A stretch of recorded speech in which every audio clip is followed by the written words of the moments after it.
हर हर महादेव शंभो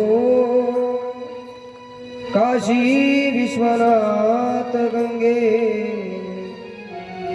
हर हर महादेव शंभो काशी अमरनाथ गंगे सद्गुरु विराज गंगागिरीजी महाराजांच्या कृपेने गुरुवर्य ब्रह्मलीन सद्गुरु श्री नारायण गिरीजी महाराजांच्या आशीर्वादाने व गुरुवर्य महंत स्वामी सद्गुरु श्री रामगिरीजी महाराजांच्या प्रेरणेनं रोकडेश्वर हनुमानजी महाराजांच्या आशीर्वादाने आणि साक्षात भगवान भोले बाबाच्या या पवित्र प्रांगणामध्ये या पवित्र अरण्यामध्ये आपण या ठिकाणी गेल्या 5 दिवसापासून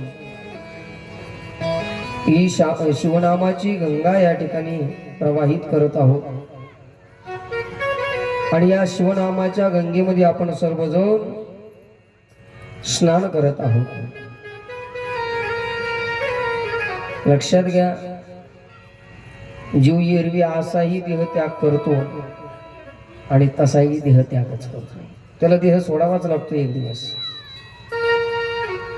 काय झालं, कोणी एक सर्प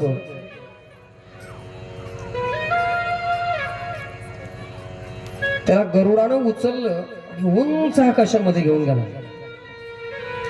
आपल्या पायाच्या नखाने चोचीने त्या गरुडानं त्या सर्पाला रक्तबंबाळ केलेला आहे। आता त्या गरुडाच्या चोचीमध्ये त्या पंजाच्या नखाच्या माराने तो सर्प काही काळामध्ये मरणारच आहे बरं का। उंच आकाशामध्ये नेला आणि योगायोगानं त्या सर्पाची त्या गरुडाच्या चोचीतून सुटका झाली, पण वरती आकाश गंगेमध्ये असल्या कारणाने तो वरून जसा सटकला ना तसा तो खाली एका वाहत्या गंगेमध्ये पडला। वरतून खाली आला, वेग जास्त असल्या कारणानं त्याला मार बसला आणि तो मृत पावला। तसा तो गरुडाच्या चुचीतही मारणारच होता, खाली आला तरी मेलाच, पण परिणाम दोघांचा वेगळा झाला। काय परिणाम झाला माहितीये, ज्या गरुडाच्या चोचीमध्ये तो होता आता त्या गरुडाच्या पाठीवर बसला। का? कारण त्याचा शेवट त्या गंगेत झाला। लक्षात घ्या, तसे तुम्ही आम्ही असे मारणारच आहे, आपण वाचणार नाही, ध्यानात ठेवा।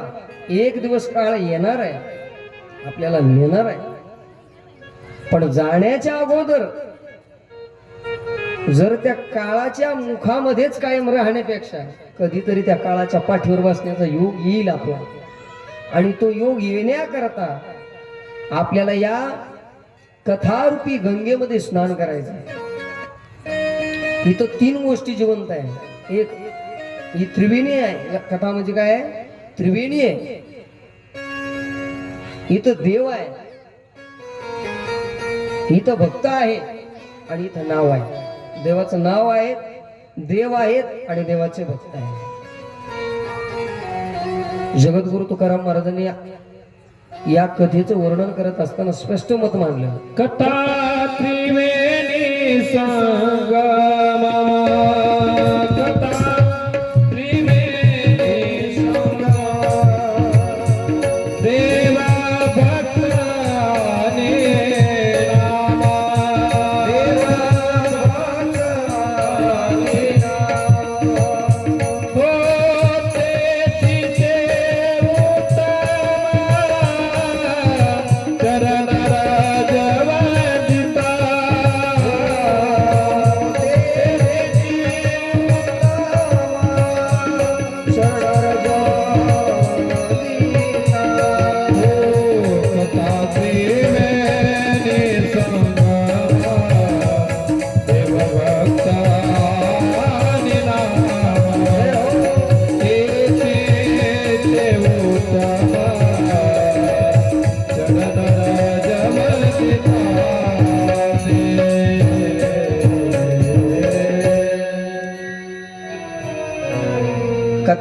त्रिवेणी संगम देव भक्त आणि नाम तिथेची उत्तम चरण रज वंदिता.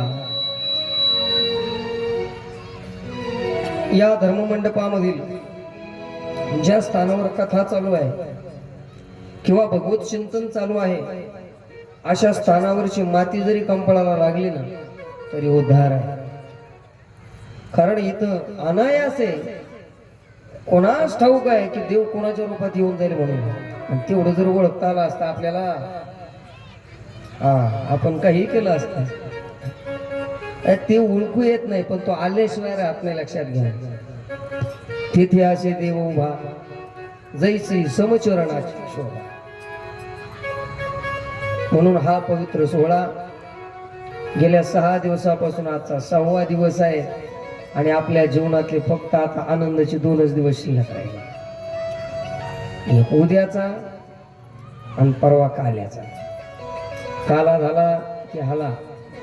जर पुन्हा जर आला तर लोक म्हणतील का आला. आता अजून परवापर्यंत आपण नाही दिसलो, बाकीचे लोक म्हणतील का नाही आला. अमोल दादा कालेची दहीहंडी जर फुटली आणि त्याच्यानंतर जर दिसला तुम्हीच तरी लोक पुन्हा म्हणतील का आला. झाला काला, मग आता हा का आला,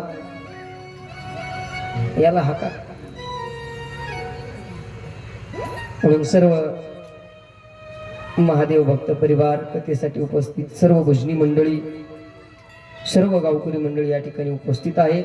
सर्वांना व्यासपीठावरून वंदन करतो. व्यास मंचावर गुणीजन महाराज मंडळी ज्यांच्या विशेष कलागुणांनी आपल्याला भगवत चिंतन करण्यामध्ये रस प्राप्त होतो अशा असणारी सर्व गुणीजन महाराज मंडळी, म्हणजे ज्यामध्ये आमचे तबला विश्वर आदरणीय हरिभक्ती परायण अमोलजी महाराज कुटुंबे ते 7 दिवस या ठिकाणी कथेकरता उपस्थित आहेत. त्यांच्याकरता एकदा जोरदार टाळी वाजवा. ऍक्टिव्ह पॅड वरती साथ करण्याकरता आमचे परममित्र आदरणीय हरिभक्ती परायण भरत अण्णा ढमाले ते या ठिकाणी उपस्थित आहेत. महाराजांनाही धन्यवाद. आता जमलं बरं का. आणि ज्यांची गाण्याची साथ आहे, कीबोर्डवर ज्यांची आपल्याला मदत आहे, आदरणीय श्री हरिभक्ती परायण आमचे विनुनाथजी महाराज सोनवणे. आणि विशेष म्हणजे सगळे महाराज लोक सांप्रदायिक, संप्रदायाची सेवा करणारे, नाहीतर कलाकार हे फार कलाकार असतात, लक्षात ठेवा. ज्ञानेश्वरी व्यासपीठ ज्यांचा आहे आदरणीय हरिभक्ती परायण आमचे जोशी महाराज, त्यांनाही मनापासून धन्यवाद. 7 दिवस आपल्या कथेचं युट्यूबच्या माध्यमातून ज्यांनी प्रक्षेपण केलंय आणि आपल्याला 7 दिवसाचं प्रक्षेपण केव्हाही पाहायला मिळेल. संत उपदेश युट्यूब चॅनल जे गोकुळजी महाराज कारभार तेही या ठिकाणी उपस्थित आहेत. त्यांनाही धन्यवाद. आणि गोड ज्यांचा साऊंड आहेत म्हणजे शुभम दादा, जशी जशी कथा संपत चालली तसं तसं त्यांचं नियोजन वाढत चाललं. मला असं वाटतं आज मंडप वाढावं काय, वाढवायचं आहे. त्यांच्याकरता एकदा जोरदार टाळी वाजवी. तर लाईटची जरा व्होल्टेज कमी पडतं इथं, परंतु जनरेटरची व्हॅनच आणून लावली वाटतं. सर्व भजनी मंडळी या ठिकाणी उपस्थित आहेत. आमचे दोन्ही चोपदार महाराज मंडळी वयोवृद्ध आहेत, तपोवृद्ध आहेत, परंतु ते सुद्धा सेवा करण्याकरता उभे आहेत. हरिपाठाकरता सर्व रोकडेश्वर भजनी मंडळी, रोटेगावकर भजनी मंडळी या ठिकाणी उपस्थित आहेत. या भजनी मंडळीलाही व्यासपीठावरून वंदन करतो. संप्रदायाची सेवा करणारी सर्वच महाराज मंडळी म्हणजे गणेश महाराज चांडगावकर तीही या ठिकाणी आपल्या सप्ताहाकरता उपस्थित असतात. आणि तुम्ही सर्व गुणीजन महाराज मंडळी, भजनी मंडळी, महिला मंडळ, पुरुष मंडळ आणि विशेष करून सर्व तरुण मंडळी, त्यांना सहकार्य करणारी सर्व ज्येष्ठ मंडळी, सर्वांना धन्यवाद. आज आपण आपल्या कथेच्या 6व्या सत्रामध्ये प्रवेश करत आहोत. काल आपण भगवंताचा विवाह केला. भगवंताच्या विवाहाचं विशेष वर्णन आहे, कारण ते काय सामान्य जीवाचं लग्न नाही, लक्षात घ्या. ईश्वराचा विवाह आहे तो. आणि ईश्वर म्हणल्यानंतर महाराज तो चेतन आहे, प्रत्येकाच्या हृदयामध्ये आहे तो, नाही का. जगाच्या मालकाचा आणि जगाच्या मालकिनीचा विवाह आहे. तुमचे आमचे विवाह होतात, 4 दिवस चालतात, 8व्या दिवशी मोडलं आपलं. सामान्य जीव आहे आपण, लक्षात ठेवा. ईश्वर आहे तो. साक्षात ते शिव तत्व आहेत, परम तत्व आहे, जगत जननीचा विवाह आहे तो. पूर्व काळामध्ये 5-5, 7-7 दिवस लग्न चालायचे. 4 दिवस झाले, 5वा दिवस उगला, ते बाकीचे देवता म्हणायला लागले भोले बाबाला, पडून राहायचं तरी कुठपर्यंत, आता कवर थांबायचं इथं. आणि मग असं म्हटल्याबरोबर निघण्याकरता त्या हिमालयाजवळ परवानगी मागण्याकरता सगळे देव आणि भगवान भोले बाबा जात आहेत. भोले बाबाने त्या गिरिराजाला विनंती केली, हे हिमालय महाराज, गेल्या 4 दिवसापासून आम्ही आज तुमच्या द्वारामध्ये आहोत. विवाह संपन्न झालेला आहे. पंचमे दिवसे प्राप्ते सर्वे देवा मुदान्विता विज्ञप्ति चक्रिरे शैलम यात्रार्थमुक्ति प्रेमता. आता आम्हाला निघायचं आहे, आम्हाला आता परवानगी द्या.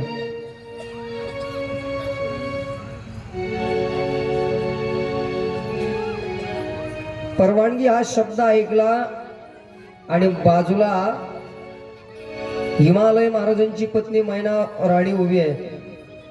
त्या मैनेने ज्या वेळेस कानावर हे शब्द पडले ना,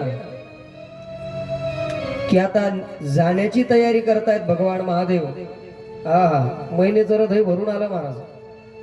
आणि येणारच दिवसभर मंगल कार्याची धामधूम असते. तुम्ही पहा, लग्न जर म्हटलं ना तर लग्नामध्ये आनंद उत्सव आहे. लग्न हे कशाचं प्रतीक आहे? आनंदाचं प्रतीक आहे. पण त्या लग्नामध्ये विरजन कधी पडतं माहिती का? हा, पाय घड्या पडायला सुरुवात झाली का, तिथून पुढे काय होतं? त्या आनंदामध्ये विरजन पडतं. पूर्व काळामध्ये 4-4, 5-5 दिवसाचे लग्न असायचे. आता निघायचंय, निघत असताना त्या महिन्याचे ज्या वेळेस कानावर शब्द आले, हृदय दाटून आलं. कारण जी कन्या आज एक क्षण देखील मी डोळ्यापासून बाजूला होऊ दिली नाही, ती कन्या आता मला सोडून जाणार आहे. हृदय भरून आलं, कंठ दाटून आला. त्या उमेजवळ पार्वती जवळ गेली मैनावती, आणि मैनेनं तिला जवळ घेतलं, तोंडावरून हात फिरवला. ना जाणे आता ही लेकरू मला पुन्हा कधी पाहायला भेटतं कधी नाही.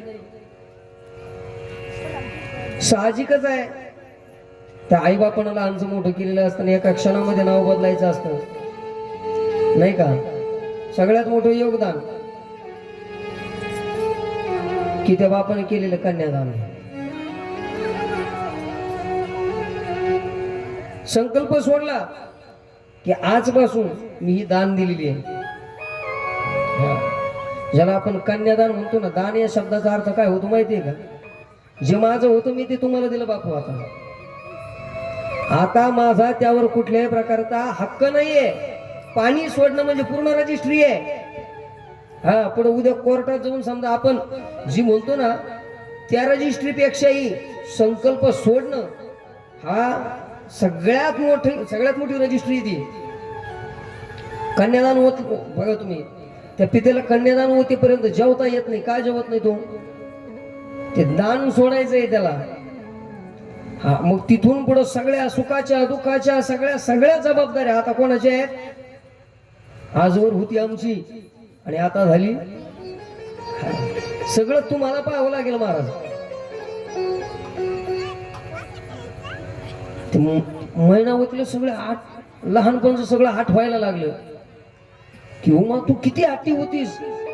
अगं तू त्या हिमगिरीच्या दरीमध्ये तपश्चर्या करण्याकरता गेली. नारदानं सांगितलं तुला मी मागा हाक मारते, उमे जाऊ नको, उमा जाऊ नको, उमा जाऊ नकोस. परंतु तू इतकी हट्टी होतीस म्हणे तू माघारी पाहायला तयार नाही. शरीर कृश होईपर्यंत तू साधना केलीस उमा. अगं तुझं एक नाव अपर्णा पडलं. कशापायी? तू अन्नाचा त्याग केला, तू फलाहाराचा त्याग केलास. हेच नाही अपर्णा, तू माग शेवट वाळलेली पानं खाल्ली त्या भगवान साम सदाशिवाच्या प्राप्ती करता. उमा अगं तुझ्यासारखी हट्टी पोरगी मी जगाच्या पाठीवर पहिली पाहिली अगं. आणि जर पतीच्या घरी जर गेली तू आता आणि असा हट्टीपणा जर केला तर सांग मला काय म्हणेल तुझे पती? शंकर भगवान काय म्हणतील तुला? बालपणापासून त्या जगत जननीचे जेवढेही काय लीला वर्णनातील भाग आहे, गुण आहे, त्या महिनेनं आठवायला सुरुवात केली. आज दोन्ही मायलिकीचे हृदय दाटून आले. आज जी जननी कधीच रडली नाही ती पार्वती सुद्धा आज ढसढसा धाय मोकलून त्या महिन्याच्या गळेत पडून रडते. आई खरं आहे म्हणलं, मी तुझं कधीच ऐकलं नाही. राजकुमारी हे पद मला असल्या कारणानं मी तुझ्या एकाही शब्दाला मान दिला नाही. माझ्या मनात येईल तेच करत राहिले. मी फार हट्टी होते नाही का? मैना आपल्या मुलीचे नेत्र पुसते आहेत आणि पार्वती आपल्या आईचे नेत्र पुसते. कोणी एका गायकानं फार सुंदर गायलेलं आहे ना, नाही का? ज्याची होती त्यांना नेली आमची लागलेली माया आज वायाला गेली.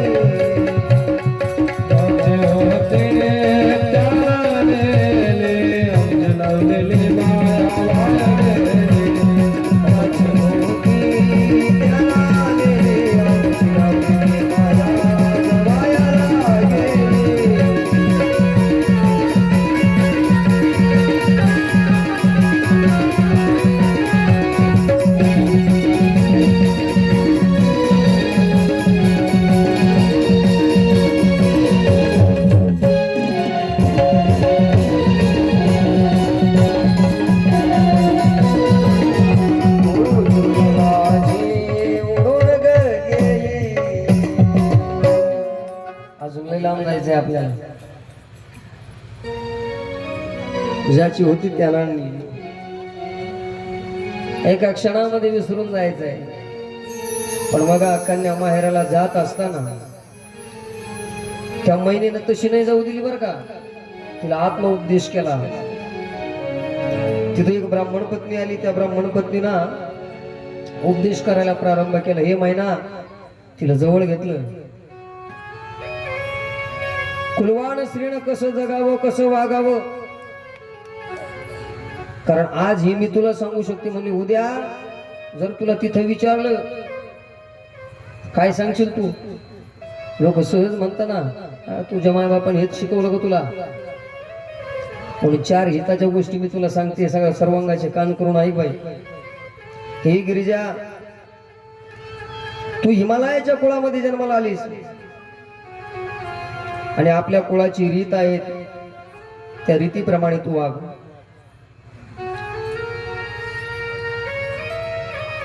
हे भवानी गिरिजे शृणु सुप्रीत्या मध्वचो धर्मवर्धनम् इहा मुत्रानन्दकरं शृण्वतां च सुखप्रदम्. धन्यपतिव्रता नारी ओ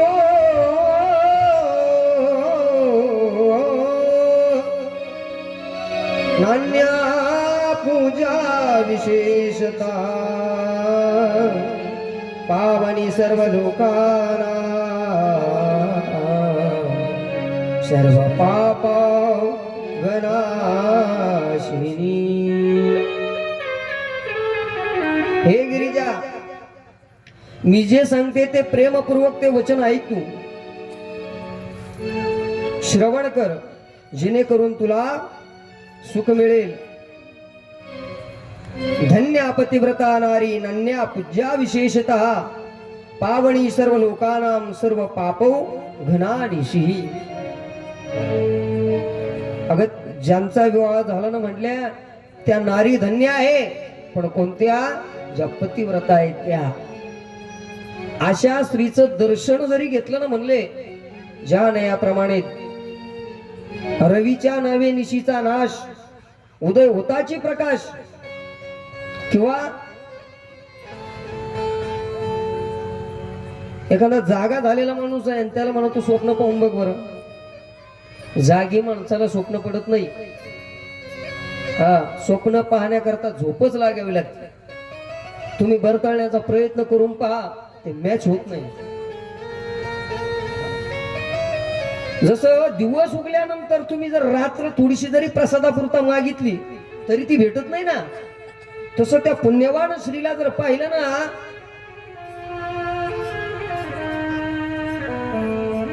तर ते पाप थांबत नाही. पावनी सर्व लोकांना, सगळ्या लोकांना ती पावन करते. ती धन्य आहे पतिव्रता. ती ब्राह्मण पत्नी आणि त्या उमेला उपदेश करते. ही उमा पतिव्रताच सावित्री, लोपमुद्रा अरुंधती, शांडिल्या शतरूपा सुमया, लक्ष्मी स्वदा सती.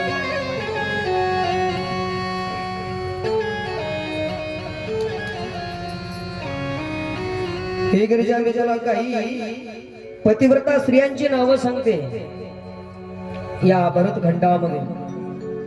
सावित्री, एक सावित्री नावाची पतिव्रता होऊन गेली म्हणे. सत्यवान आणि सावित्री. ही सावित्री एका राजाची कन्या आहे.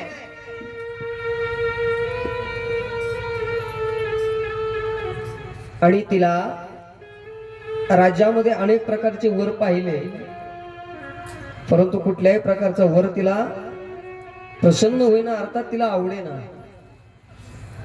आणि एक दिवस ती रथात बसून जात असताना तिला रस्त्याने हा सत्यवान लाकूड तोडून येताना दिसला. त्याला पाहिल्याबरोबर तिच्या मनामध्ये त्याच्याविषयी प्रेम निर्माण झालं, भावना निर्माण झाली की मला हाच पती हवाय. तदनंतर नारदजींच्या द्वारे त्या सत्यवानाची कुंडली पाहण्यात आली. नारदजींनी त्या सावित्रीला सांगितलं, अगं सावित्री म्हणजे तू ज्याच्याशी विवाह करणार आहे म्हणजे त्याचं आयुष्य तरी पाय म्हणजे उगं 12-14 वर्ष जिवंत राहणार आहे तो.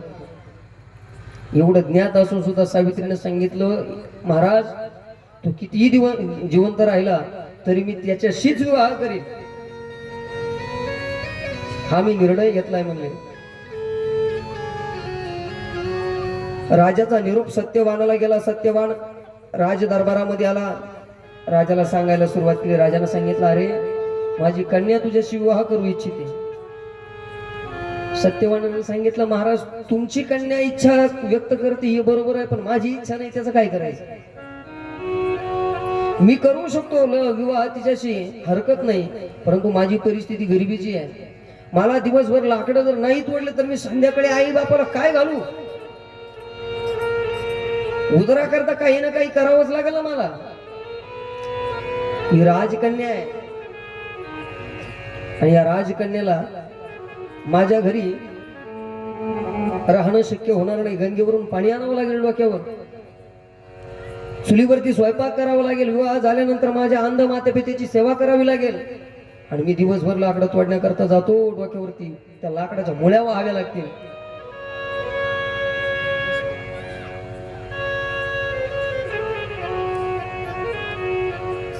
हिला जमेल का? सावित्री हाताला पेटली. सावित्री ऐकायला तयार नाही. दोघांचा विवाह झाला. खरं सांगू का, संसारामध्ये विचार जर सम जर असेल ना, परिस्थिती कशी असू द्या, आणि विचार जर सम नसेल ना, तुम्ही बंगल्यात राहिले काय, महालात राहिले काय, असं समजायचं आपण नरकातच आहोत काय. विचार सम पाहिजे. दोघांचे जर विचार समान नसेल तर आपण त्या महालात असून सुद्धा दुःखीत राहणार आहोत. ही सावित्री एका झोपडीमध्ये राहते हो. पहाटी उठावं, सडा समार्जन करावा आणि घरातील सर्व कार्य पूर्ण करून तो सत्यवान पुढे लाकूड तोडायला जात असे, निपाठी मागून त्याच्या भाकरी घेऊन जायची.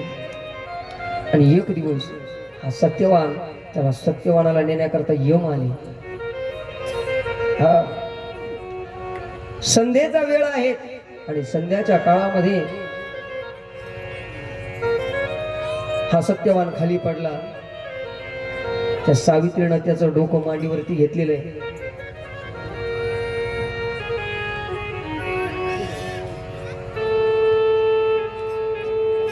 या सावित्रीनं पाहिलं याच्या शरीरातील चेतना गेलेली आहे, कारण तिला माहित होतं ना हा मरणार आहे म्हणून. महाराज, या सावित्रीनं आपल्या पतिव्रतेच्या जोरावर यम धर्माला सुद्धा माघारी आणलं. हे सामर्थ्य कशाचं आहे तर त्या पातिव्रत्यपणाचं आहे. लोपामुद्रेचं चरित्र सांगितलं, अरुंधतीचं चरित्र सांगितलं, शांडिल्याचं चरित्र सांगितलं, शत्रुपाया अनुसया मातेचं चरित्र सांगितलं. हा हा अगं म्हणले ती अनुसया बघ, ज्या अनुसयेची ईश्वरानं सुद्धा परीक्षा घेतली, पण ईश्वर सुद्धा जिच्या समोर हरला ती अनुसया. जिला कुणाबद्दल या असूया नाहीये, अंतकरणामध्ये द्वेष नाहीये, ती अनुसया. जिनं आतापर्यंत कोणाच्या डोळ्यात पाणी नाही आणलं ती अनुसया. जगाच्या मालकानं त्या अनुसया मातेची परीक्षा घ्यावी. असं म्हणतात भगवान नारायण, ब्रह्मा आणि शिव तिघही अनुसया मातेच्या आश्रमात आले, अत्रिमुनीच्या आश्रमात आले. अत्रिमुनी स्नाना करता बाहेर गंगेवर आहे आणि पाहता पाहता या तिन्ही देवतांचं आगमन झालं ब्राह्मण वेशामध्ये. आणि ब्राह्मण वेशामध्ये आगमन झाल्यानंतर बाहेरून आवाज आला, भिक्षाम देही, भिक्षाम देही. अनुसया माता बाहेर आल्या, पाहिलं ब्राह्मण आहे. महाराज काय देऊ तुम्हाला? माते आम्हाला भिक्षा पाहिजे, पण ती अन्नाची पाहिजे, भोजन हवंय. ठीक आहे महाराज, आश्रम आहे आणि आपल्या भारतीय पुरुषाचा, भारतीय स्त्रीचा सगळ्यात मोठा परमधर्म हा आहे, अतिथी देवो भव. या महाराज बसा. पण हे बघ श्री,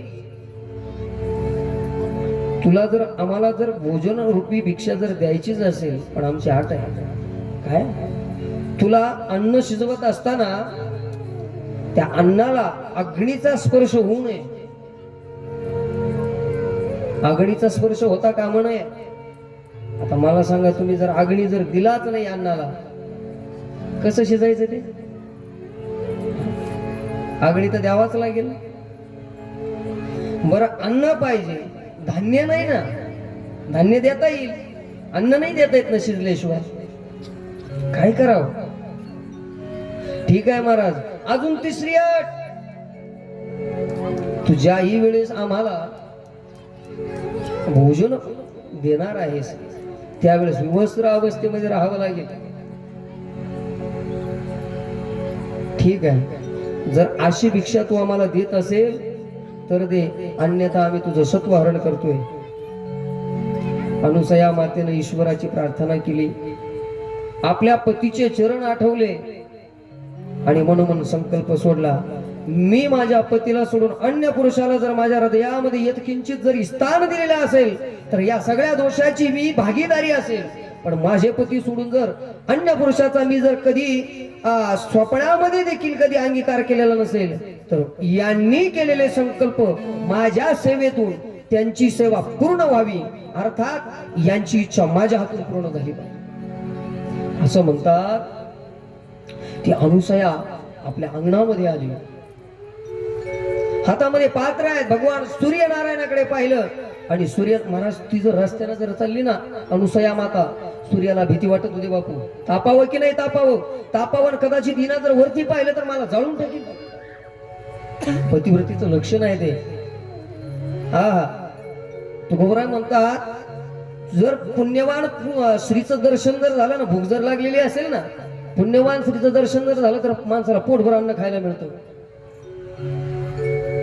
जिचे होता दर्शन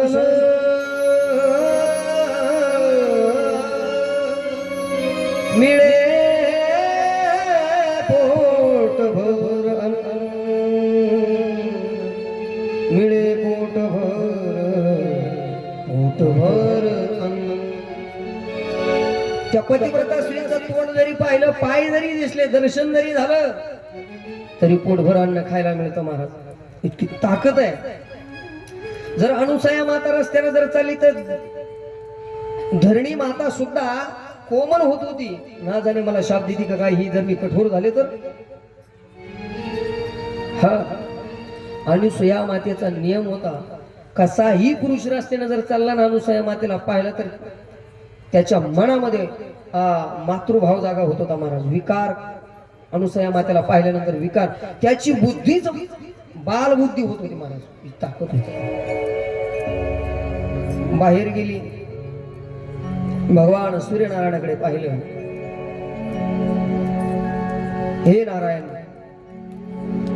आप पंचदेव में से एक हो, 5 देवतामधून तुम्ही एक आहात. या विश्वामध्ये प्रत्यक्ष दर्शन जर कोण देत असेल तर तुम्ही आहात. कर्म धर्माचे साक्षी तुम्ही आहात. या सृष्टीला प्रकाशित करणारे तुम्ही आहात. आपल्या तेजाच्या गतीनं संपूर्ण विश्वाला तुम्ही प्रकाशित करतात आणि निशीचा नाश करतात. जर आज तागायत माझी पातिव्रत्य सेवा जर खरी असेल तर या अन्नाला आगणी न देता तुझ्या तेजाच्या जोरावर हे शिजलं पाहिजे. बाहेर ठेवून दिलं, बाजूला झालं. काही क्षणामध्ये अन्न शिजून गेलं. महाराज ताकद पतिव्रतेची. कुटियामध्ये प्रवेश केला, पाहिलं जे 3 साधू होते ना ब्राह्मण, तिन्हीचे 3 पोरं झालीत ना महाराज, बालक झाले. हा आणि अनुसया मातेच्या हृदयामध्ये मात्र भाव जागा झाला. ही ताकद पतिव्रतीची. ती ब्राह्मण पत्नी सांगते, अशा अनेक पुण्यवान स्त्रिया होऊन गेल्या की त्यांचे दर्शन जरी घेतले, त्यांचे नाव जरी घेतले ना तरी माणसाचे दोष जातात, माणसाची पाप जळून जातात. तुका म्हणे पतिव्रता तिची देवावरी सत्ता. हे उमा, एक वेळ गंगेचं स्नान नाही केलं तरी चालेल, परंतु या पतिव्रतेचं जर आपल्याला दर्शन घडलं ना तरी आपण पुण्यवान बनतो. त्या पतिव्रता नारीला कुठल्याही प्रकारच्या तीर्थाला जाण्याची गरज नाहीये. त्या पतिव्रतेनं जे कार्य करायचं ते सगळंच्या सगळं आपल्या पती करता करावं. शृंगार करायचा असेल पतीसाठी करावा. हरिंद्रा कुंकुमं चैव सिंधुरं गंजलादिकं कृपासं कवचमूलं मांगल्याभरणादिकं केशर संस्कार कबरीकर करणादिभूषण भरतुरायुष निचंती दुरण्ये पतिव्रता नरज ज्ञान बंधज्ञा तथा श्रवणयान च न च दुर्भगया क्वापि सखित्वं कारयेत्वचि. त्या श्रेण पतीच्या आयुष्याची इच्छा, आयुष्याची कामना करावी, त्याचं आयुष्य वाढलं पाहिजे अशी इच्छा प्रकट करावी. जर पती घरी नसेल तर त्या स्त्रीने शृंगार सुद्धा करू नये. सिंदूर लावू नये, केस विचारू नये, आणि अर्थात तिने सजू नये. जी क्रिया करायची ती पती करतात. आणि आपला पती सुखी राहण्याकरता आपल्या मस्तकावरती ना कायम लेणं लावावं. हा, सौभाग्याचं जे लेणं आहेत ना ते लेणं लावावं. म्हणजे माझा तुम्हाला विरोध नाही की बा तुम्ही मेकअप करू नये असं माझं मत नाहीये. तुम्ही जरूर करा, पण आब्रो जायला असं नका करू. अवघड आहे सध्याच्या घडीला. म्हणजे न बोललेलं बरं, तुमचा वेळ वाया जाईल त्याच्यामध्ये, आहे की नाही दादा. काल परवा एका झाकीला मी पाणी पितो मग सांगतो बरं का.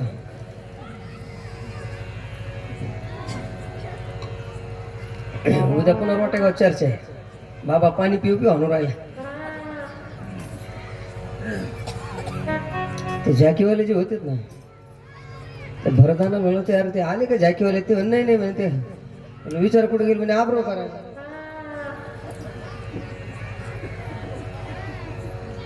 आब्रो खरा पण जाईल अशी ना तो. ज्याला कळलं त्याला कळलं, ज्याला नाही कळलं नंतर सांगा तुम्ही. शृंगार करावा कोणासाठी केला पाहिजे नियमानं? शृंगार हा पतीसाठी केला पाहिजे. पण आपलं उलट आहे. आपण घरी असल्यावर ना मधल्या दारातून जर बाई जर बाहेर येईल तर असं वाटत वारं चालत काय केसवन बिसवन आहे कोणीकडच्या कोणीकडे येडी येडी म्हणते आम्हाला. ती उंबऱ्यातून जर निघाली ना असं वाटतं वरांड्याचं ठाणं आलं काय काय माहिती. ते घरी असल्यावर ते जनावर काही सजत नाही. कुठं जायचं असल्यावर हा बाबा आपण किती म्हणा आवरा. भयान काम आहे भयान. जर नऊला काय जर समजा जर असलंच काही काम तर यांना आपल्याला 6लाच निघायचं असं सांगावं लागलं. तेव्हा कुठं मग 9:15 लोक तो दिवा बाहेर येतो. हीच म्हणजे लईच अवघड आहे.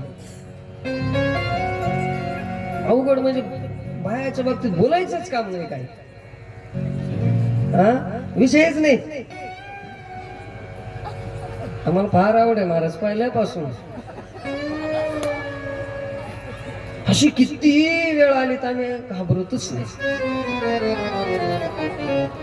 आम्हाला एक महात्मा भेटला होता, पण महाराज अशी कितीही गडबड असू दे आम्ही घाबरतच नाही म्हणे. आज मी त्यांना म्हणलं मला लांब जायचंय का, त्याला तुम्ही लवकर उर का. पण महाराज अशी कितीही गडबड असली तरी आम्ही घाबरतच नाही. अरे म्हणलं तू नाही घाबरत पण मला घाम फुटवतो, त्याचं काय करायचं. शृंगार करावा तो पती करता. स्थान सांगितले नरजे क्या न बंद क्या तथा श्रवणय न च दुर्भगया क्वा सखीत्वं कारयेत् पची. ती ब्राह्मण श्री सांगते, हे गिरिजा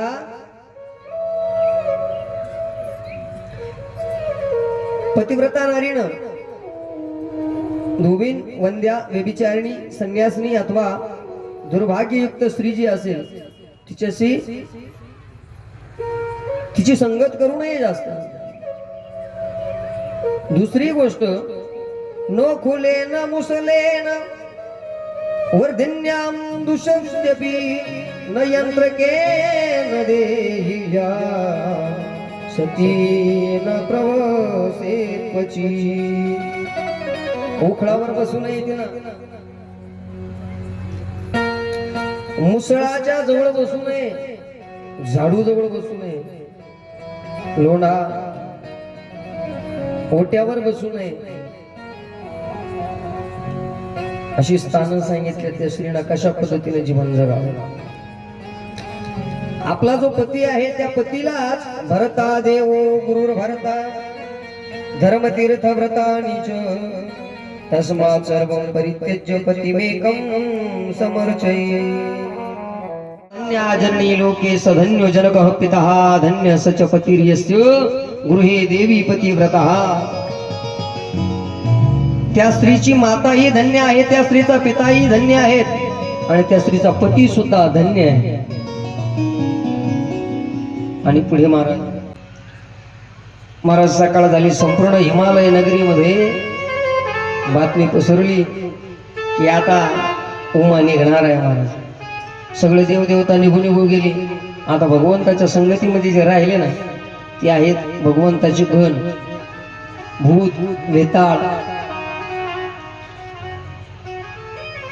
त्या वृषभावर भगवान साम सदाशिवाणी मा जगदंबा परंबा भवानी ती गिरिजा बसलेली आहे आणि आनंदाने महाराज तो रथ कैलास पर्वताच्या दिशेने निघाला. महाराज आज साक्षात जगत जननी ज्या कैलास पर्वतावरती सतीच्या विषामध्ये असताना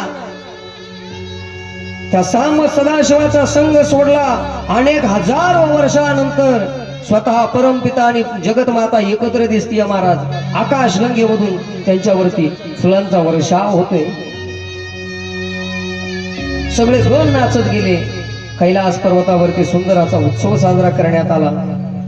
आणि पाहता पाहता भगवंताच्या संसाराला प्रारंभ झाला. संसार म्हणल्यानंतर महाराज प्रत्येक गोष्ट येते. काही आनंदाचे क्षण, काही दुःखाचे क्षण, काही सुखाचे क्षण. महाराज पहिल्यांदा आता त्या घरामध्ये श्री आली कैलास पर्वतावरती. श्री जर घरी जर नसेल, ज्या घरामध्ये नारी आहे त्या घराची व्यवस्था सुव्यवस्थितपणे राहते. नारी नसेल तर महाराज तिथं काय भगवान शिवाजवळ काय कुठं काय पडले तर कुठं काय पडले. तेवढ्यात नंदी बाबांते आले. नंदी बाबाकडे पाहिलं माता पार्वतीने, हे भगवान नंदीराज इकडे या. म्हणले काय? म्हणले हे तुमचे मित्र मंडळ जरा थोडेसे सुव्यवस्थित करा ना. कोणाच्या दाढ्या वाढल्या तर कोणाच्या डोक्या वाढल्या तर कोणाचे नख उलटी झाले तर काय म्हणले त्याला कधी आंघोळी बिंगोळी करते का नाही तुम्ही? आई साहेब आम्हाला सांगायलाच कोणी नव्हतं आतापर्यंत. म्हणले असं करा, म्हणले एवढ्याला घेऊन जा गंगेवर. त्याला स्नानाकरता भुतायला घेऊन गेली.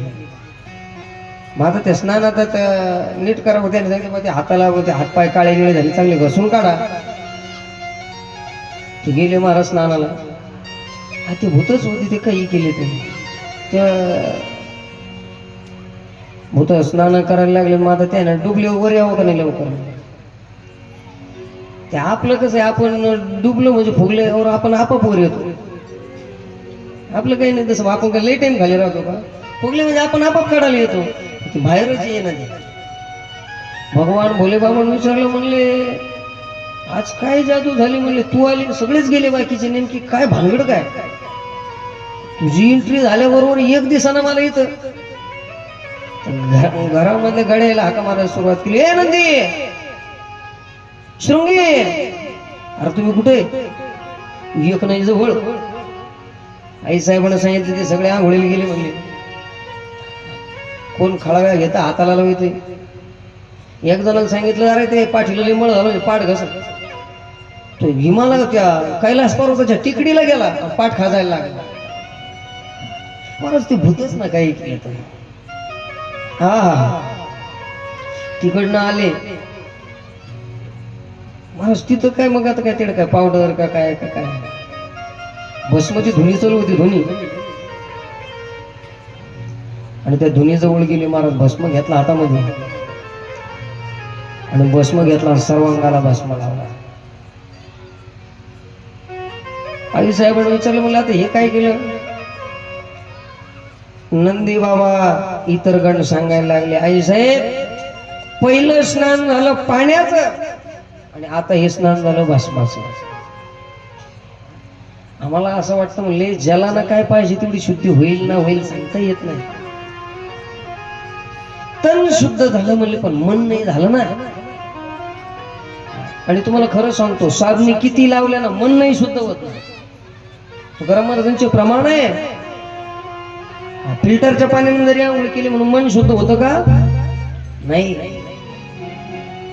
नाही निर्मळ जीवन जीवन नाही निर्मळ जीवन जीवन नाही निर्मळ जीवन जीवन नाही निर्मळ जीवन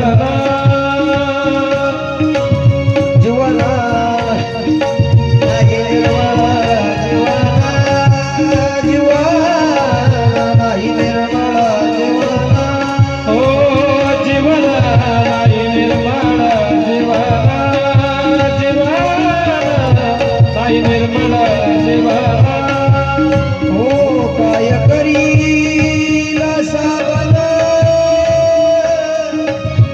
काय करील श्रावण सावन कैसे चित्त शुद्ध नाही नाही कैसे चित्त शुद्ध नाही ओ काय करील सावन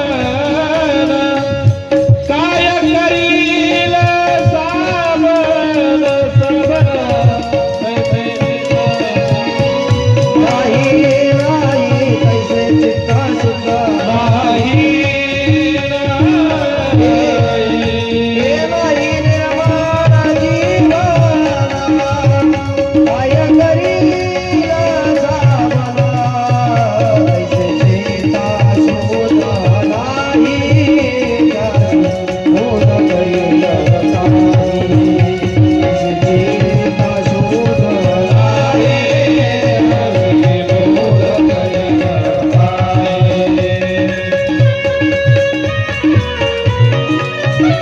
हे हो.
शंकर भगवान की जय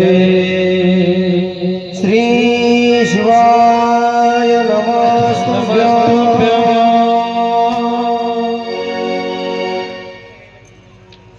या ठिकाणी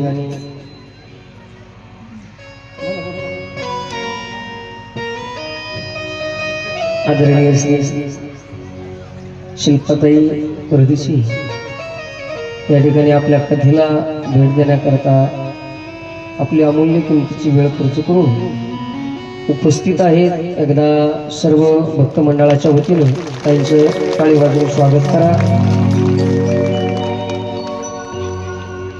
आपल्या परिसरामध्ये धार्मिक कार्य सनातन धर्माच्या गोष्टी काही असेल तरी हा परदेशी परिवार आपली वेळ काढून आणि त्या कार्याला नेहमीच भेट सहकार्य आणि सरांचंही असतंच. डॉक्टर साहेबही नेहमीच मदत करत असतात, दिनेश भाऊही. म्हणून या परिवाराला पुन्हा एक फार धन्यवाद. त्यांच्या बरोबर आलेले सर्व त्यांचे सहकारी त्यांना देखील धन्यवाद.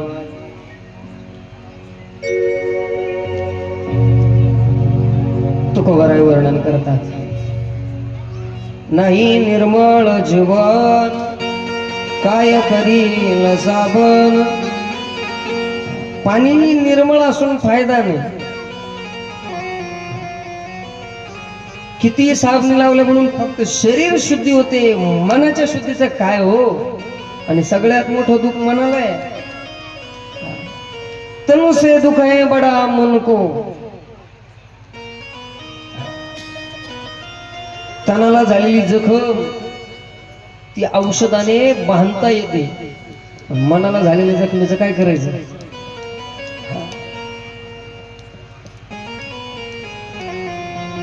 ते भगवंताची गण सांगताय आई साहेबांना. आई साहेब, पहिलं स्नान झालं ते शरीर शुद्धी करता, आणि आता हे दुसरं जे स्नान आहे त्याला भस्म स्नान म्हणतात. आजही तुम्ही भगवान महाकाल बाबाला जर गेलात तर तुम्हाला भस्म आरती पाहायला मिळेल. तो उज्जैनचा जो राजा आहेत ना, भगवान भोले बाबा महाकाल, आजही त्याची भस्म आरती होते. आणि तुम्हाला खरं सांगू का, आपला भस्मच होणार आहे. कोण म्हणलं सोनं? डोक्यातून काढून टाका. बापू आपलं काय होणार आहे? भस्म भस्म भस्मे कृतम. तुम्ही काही करा नाहीतर करू नका, पण एक दिवस आपला भस्म निश्चित आहे. हा, फक्त नाव बदलतील त्याचे, किंवा फुलं आणा, नाही का? त्याला काय म्हणतात? फुलं फुलं. मग ते काय गुलाबाची जाई जुई हे नाही महाराज. मिडी, आडुळे, बांधल्या, नाहीच कुठं काही भेटलं तर वो खरीतून आणायचं. रचणार राहतो तुला टॅलेंट राहतो, त्याला मानावं लागेल. एकदाच पाहतो पण मापात बसतो. काय टेप नाही लावित, काही नाही काही नाही. बिचारा काय होतं, गड्ड्याचं काही माप बीप नाही घेतो. याला किती मटेरियल लागेल बाबा, किती रुंद धरावं लागेल, खाली किती फुलं लावायचे, वर किती ठेवायचे. टीमच असते ती पुरी. गेला ना एखादा, तुम्ही पहा, शिकाळीवाला स्पेशल आहे तो, फक्त बांबूच पाहत फिरतोय, कुठं चांगल्या कामताने. मग ते असं कोणाला म्हणते नाही बाबा काय चालू आहे काय नाही, त्यांची लगेच तयारी राहते. मजारला कोण गेलो? किती राहिले यायचे अजून? कोण झाले का? पा लागा तयारीला. मग काय आता काय ठेवून काय सोनं व्हायचं? अरे बाप, ती तयारीला म्हणजे अशी ते स्पीड आहे त्यांच्यामध्ये. शिकळी करणारा वेगळा, तिरडी बनवणारा वेगळा. तिरडी घेतल्यानंतर तिथून पुढे तो पांढरा राहतो, मग आपलं किळी फोडणारा. या गुरुजी बसा, वा छान. तो फक्त दगडच पाहत चालतो वाटाणा, कुठं दगड पडील भाऊ. दगडाचं बी माप राहतं, मोगम टोला आणून जमत नाही. पहिल्या गारक्यात काट आला हातात, मग काय करायचं?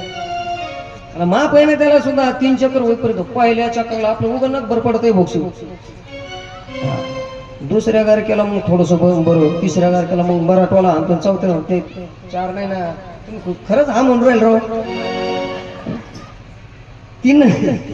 3च ना. मी पण मी काही म्हणलो तुम्ही हा खरं आहे मला. ते आपले त्या गोळ्याच्या भेल्यावर गंमत झाली. वारा आला पण, माशा गेल्या पण, गुळाच्या भेल्या नेल्या पण, वारा गेलं पण, मग मूळ बसलं पण, नाही का? माप आपलं सुद्धा भस्म आहे. नशिवंत देह जाणार जाना. आपण भस्म आरती करावी. भस्म स्नान अत्यंत पवित्र आहे, मनाच्या शुद्धी करतात. या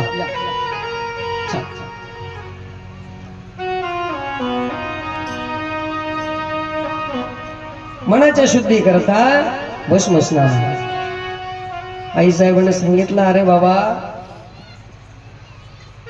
पूजा उदान कसं करावं, घर सुधारायला सुरुवात केली आई साहेबांनी. भोले बाबा आणि भोले बाबाचा परिवार अत्यंत प्रसन्न, संसार आनंदाने चालला. एक दिवस भगवान सांब सदाशिव आई साहेबासह गुफेमध्ये एकांतामध्ये आहे आणि तितक्यामध्ये सगळ्या देवता आल्या. त्राहिमाम त्राहिमाम त्राहिमाम, हे प्रभू आम्हाला वाचवा, हे शंभू नारायण आम्हाला वाचवा. आणि प्रभू तशीच बाहेर आले. परंतु भगवान एकांतामध्ये असताना अचानक आवाज आल्यामुळे धावत आले आणि धावत आल्यानंतर भगवंताचं तेज सत्खलित झालं. सत्खलित झाल्यानंतर ते तेज खाली पडलं जमिनीवर.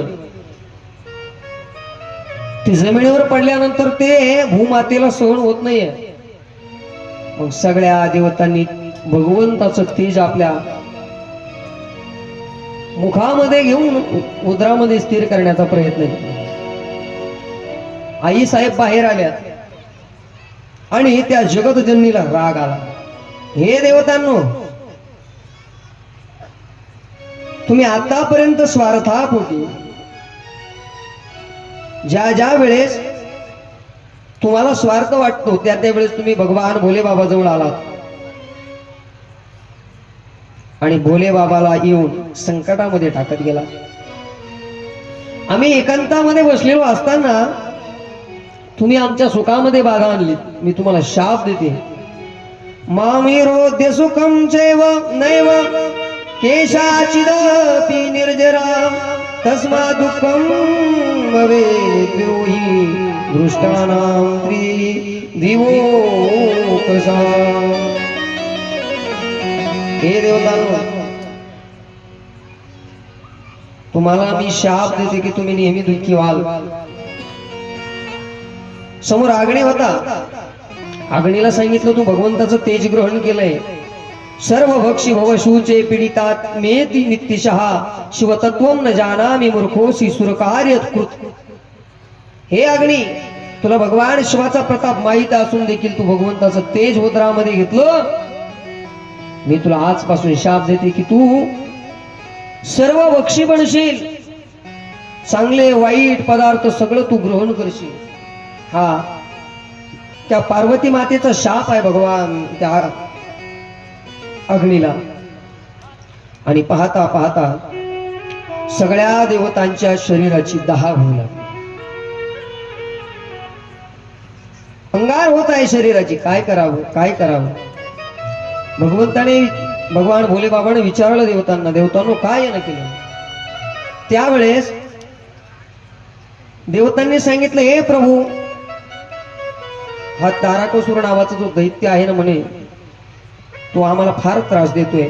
तो उन्मत्त झालेला आहे, म्हणून त्याला शिक्षा करण्याकरता आपण काहीतरी करा.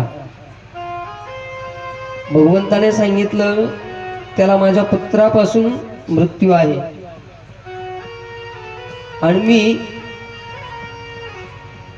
धर्माच्या नियमानुसार एकांत स्वीकारला होता आणि तुम्ही मला हाक मारल्यामुळे आता माझ्या तेजाचा विनाश झाला. ते तेज वाया गेलं म्हणे. पार्वती माता महालामध्ये अर्थात त्या गुफेमध्ये पुन्हा क्रोधावस्थेमध्ये निघून गेली. देवतांनी तेज उदरामध्ये धारण केलं पण शरीराची अंगार होऊ लागली.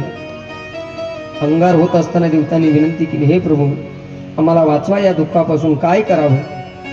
ब्रह्माजी नारदजींना सांगताय, शंभु वाक्यम निशिम्येति प्रत्युवाच शणै शुचिः सांजलीरणतका प्रीत्या शंकरं भक्त शंकरं. ब्रह्मदेव भगवान सांब सदाशिवाला अत्यंत हळुवारपणे विनंतीपूर्वक, हे कल्याणकारी शिव, आम्हाला या अग्नीपासून वाचवा. स्तुती करायला प्रारंभ केला. त्यावेळेस भगवान शिवाने सांगितलं, माघ महिन्यामध्ये ज्या स्त्रिया स्नान करतात त्यांच्या शरीरामध्ये हे तेज आपण स्थापित करा. आणि त्यावेळेस त्या माघ महिन्यामध्ये सप्त ऋषींच्या पत्नी गंगेवर स्नान करता गेल्या होत्या. माघ महिन्यामध्ये थंडी आहे थोडीशी, पण त्या दिवशी अचानक थोडासा थंडीचा प्रादुर्भाव वाढला आणि गंगेतून बाहेर येताना समोर एक शेकोटी दिसली त्यांना. थंडी वाजली, शरीरावरचे वस्त्र ओले आहेत. जोपर्यंत तुम्ही जलामध्ये आहात तोपर्यंत तुम्हाला उष्णता आहे. जल सोडल्यानंतर शरीर थंड पडल्या जातं आणि थोडासा गार वारा सुटायला लागला. मग त्या ऋषी पत्नींनी समोर अग्नी चालू असताना पाहिला, शेकोटी चालू असताना पाहिली आणि धावत त्या अग्नीजवळ गेला. अग्निदेवाने त्या जवळ आल्यानंतर शेकायला लागल्यानंतर त्यांच्या शरीरावरील जेवढे रोम आहे, केस आहे, त्या केसाच्या मुळाशी आश्रय घेऊन त्यांच्या उदरामध्ये तिचे शरीरामध्ये ते तेज स्थापित केलं आणि आता अग्नी नारायणाचा सुद्धा शरीराचा दाह शांत झाला. प्रभू अग्नी प्रसन्न झाला, सुखकर झाला. पण शरीर जड जड वाटायला लागलं त्या स्त्रियांना. त्यांच्या लक्षात आलं, आश्रमात गेल्यानंतर ऋषीवर त्यांच्यावर क्रोधित झाले की तुम्ही कुणाचा संग केलाय, तुमच्या उदरामध्ये आपत्ती कुणाचं आहे. की तेज त्यांना सुद्धा झेपेना. त्या तिथून निघाल्या तशा एका पर्वतावर गेल्या आणि त्यांनी ते तेज तिथं वमन केलं. त्या पर्वतालाही ते तेज झापेना. त्या पर्वतानेही त्या तेजाचा नकार केला, अर्थात त्याला बाजूला लोटलं आणि ते तेज आता एका गंगेमध्ये आलं. पाहता पाहता त्या गंगेनं सुद्धा त्याला गंगेला तेज झेपेना. तिनं ते तेज बाजूला लोटलं आणि एका सरकंड्यामध्ये गवताच्या बेटाजवळ ते तेज एकत्रित झालं आणि त्याच्यापासून एक पुत्र निर्माण झाला.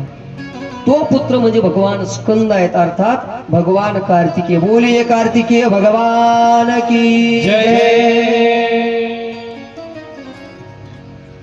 तेच भगवंताचं तेज कार्तिकेयच्या रूपाने प्रगट झालं आणि पाहता पाहता संध्या झाली आणि त्या ठिकाणी त्या 6 कृतिका भ्रमण करत असताना त्या कृतिकांनी त्या अपत्याला पाहिलं.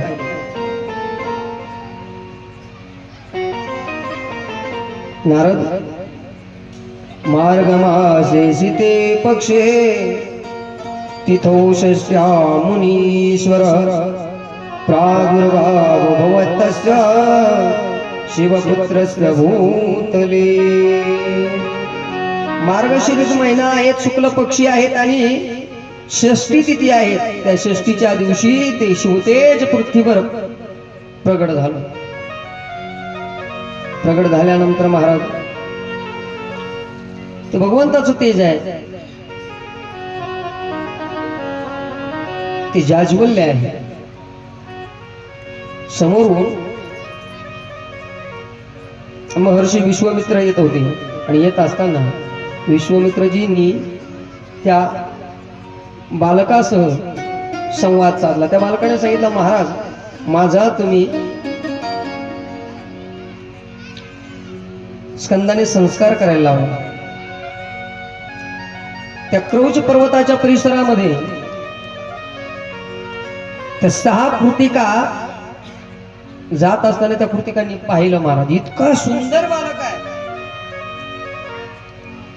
हे बालक कुणाचं आहे. त्यांच्या हृदयामध्ये मातृभाव निर्माण झाला, वात्सल्य भाव निर्माण झाला आणि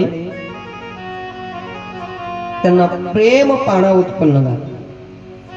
त्या 6च्या 6 सगळ्या प्रसन्न झाल्यामुळे त्या कार्तिकेयना 6ही स्त्रियांना पुत्र सुखाचं सुख दिलं आणि पुढे क्रौच पर्वतावरती निघून गेले. हा कार्तिकेय इतका बलवान होता की इंद्राला सुद्धा हरवलं महाराजांनी. शाक विशाख आदी उत्पन्न कार्तिकेयचा षण्मुख 6 मुखाचं होणं आणि कृतिकांच्या संगतीमध्ये दुग्धपान करून त्याचं लहानच्या मोठं होणं, या सगळ्या कथांचा विशेष करून नारदजींनी ब्रह्मदेवाला भाव आणि त्याचा आनंद उपभोगला. नारदजी म्हणतात, ब्रह्माजी हा कार्तिकीय किती दिवस त्या कृतिकांच्या संगतीत राहिला. आणि हा तारकासूर केव्हा मेला मला तेवढं सांगा आता. नारदजी म्हणतात, ब्रह्मदेवाला सांगायला सुरुवात केली, हे नारद, एक दिवस या तारकासुराने इंद्राच्या माग आपला रथ लावला. इंद्राला युद्धाकरता ललकारायला सुरुवात केली.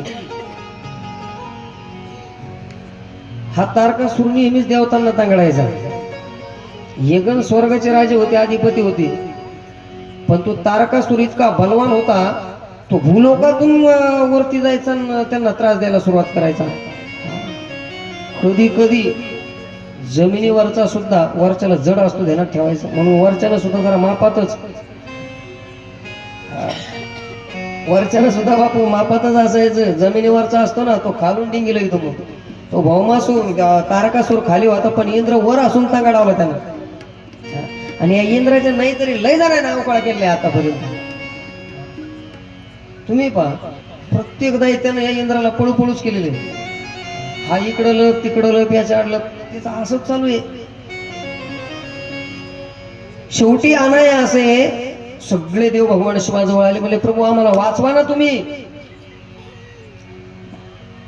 भगवंताने सांगितलं, माझ्या अपत्याची वाट पाहावी लागेल. ती जे तेज होता, नारदजी म्हणतात, ब्रह्माजी म्हणतात, हे नारद, त्या तेजाचा शोध करण्याची तयारी सुरुवात झाली. अग्नीला विचारलं, सांगितलं तू ते तेज काय केलं? अग्नीने सांगितलं, मी तेज उकून टाकलं, सप्तर्षींच्या उदरामध्ये स्थिर केलं. सप्तर्षींच्या पत्नीला विचारलं, मला तेज, त्यांनी सांगितलं आम्हाला सहन झाला नाही, आम्ही पर्वतावर सोडलं. पर्वताला विचारलं तेज, सांगितलं मला सहन झाला नाही, मी गंगेमध्ये सोडून दिलं. गंगा मैयाला विचारलं, हे माता राणी, ती तेज काय झालं? सांगितलं मी एका बाजूला त्या सरकांड्यामध्ये जमा केलं आणि तिथं त्या पुत्राची प्राप्ती झाली. तिथून पुढे मला नाही माहित. संध्येचा काळ होता, सूर्य अस्ताला चालला होता. भगवान सूर्यनारायणाला विचारलं, म्हणले हे सूर्यनारायण, ते बालक. भगवान सूर्यनारायणाने सांगितलं, हे बघा, माझ्याकडे 7 वाजेपर्यंत ड्युटी असते. 7च्या पुढं काय झालं, कोण आलं आणि कोण गेलं हे मला काय माहित नाही, मी सांगू शकत नाही. 6-7 वाजेपर्यंत ते बालक इथं होतं, दिवस माळेपर्यंत. मी आस्ताला गेल्यानंतर कुठे गेलं मला माहित नाही. संध्येला विचारलं, संध्येनं सांगितलं मी जोपर्यंत इथं होते तोपर्यंत मला हे ज्ञात नाहीये. रात्रीला विचारलं, मला अगं ते बालक, रात्रीनं सांगितलं 6 कृतिका आल्यात आणि त्या कृतिकांनी त्या बाळाला नेलंय क्रौच पर्वताच्या परिसरामध्ये. भगवान नंदी आणि गण त्या बाळाला आणण्याकरता गेले. त्या कृतिका घाबरल्या. कृतिकांनी कार्तिकेयाला सांगितलं, म्हणजे बाळा, अरे आपल्याकडे फार मोठी सेना येत आहेत, पण नेमकी काय भानगड आहे ते आपण पाहिलं पाहिजे. असं म्हणल्याबरोबर कार्तिकेयानं हसायला सुरुवात केली. म्हणजे आई घाबरू नकोस, अशी किती सेना आली ना, म्हणले तुझा पुत्र इतका बलवान आहे की एका क्षणामध्ये मी त्यांना धुळीस लावी. हा, एका क्षणामध्ये मी त्यांचा विनाश करेन. नंदी महाराज समोर आले. नंदी महाराजांनी हात जोडले, सांगितलं, हे कृतिका, मी नंदी आहे आणि हे जे बालक आहे म्हणजे साक्षात शिवस्वरूप आहेत, भगवंताचं अंश आहे ते, म्हणून मी याला नेण्याकरता आलो. कार्तिकेय मुनीने नकार दिला, परंतु भगवंताच्या कृपेने ज्या तारकासुराच्या त्रासापासून वाचण्याकरता सगळ्या देवतांच्या विनंतीला मान देऊन कार्तिकेय मुनी त्या भगवंताच्या आज्ञेनुसार कैलास पर्वतावरती आले.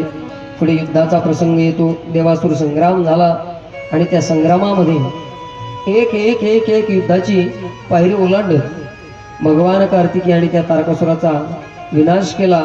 आणि पुढे संपूर्ण विश्वामध्ये अर्थात सगळ्या देवतागणांनी या सृष्टीमध्ये त्या तारकासुराच्या वधाच्या निमित्ताने कार्तिकेयावर पुष्पवृष्टी आणि ढोल ताशे वाजून त्यांचा सत्कार केला, सन्मान केला.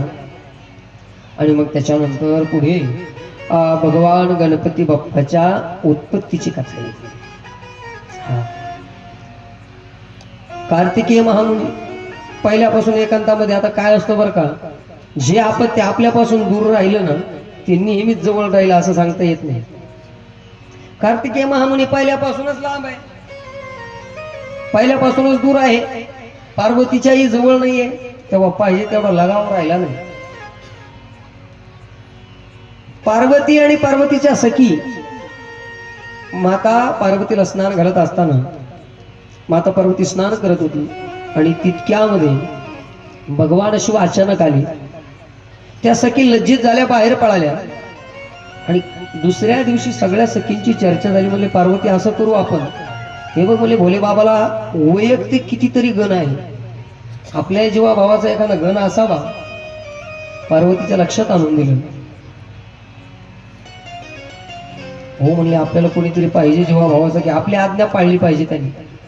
असं म्हणतात माता पार्वतीने आपल्या अंगाची मलिका मळ, आता तशी ती योग माया आहे बरं का. काय पार्वती काय उगतेत कांदे लावायला जायला नव्हती म्हणून एवढा मळ तिच्या अंगावर सासन. अरे मी म्हणतो आपले जाऊ दे नाही का, लोक म्हणतात मळी जा केला गणपती, असं नका म्हणू. मलिकेला स्पर्श केला आणि आपल्या योग मायेनं तो पुत्र प्रकट केला. तसा आता हा गणपती वेगळा आणि जो ज्ञानोबराय म्हणतात ना तो गणपती वेगळा आहे. ज्ञानोबरायच्या भाषेतला गणपती फार विराट आहे म्हणून.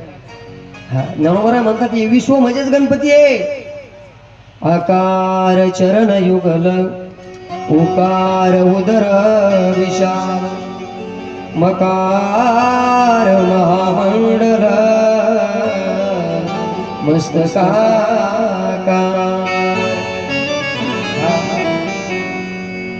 हे तिन्ही एकवटले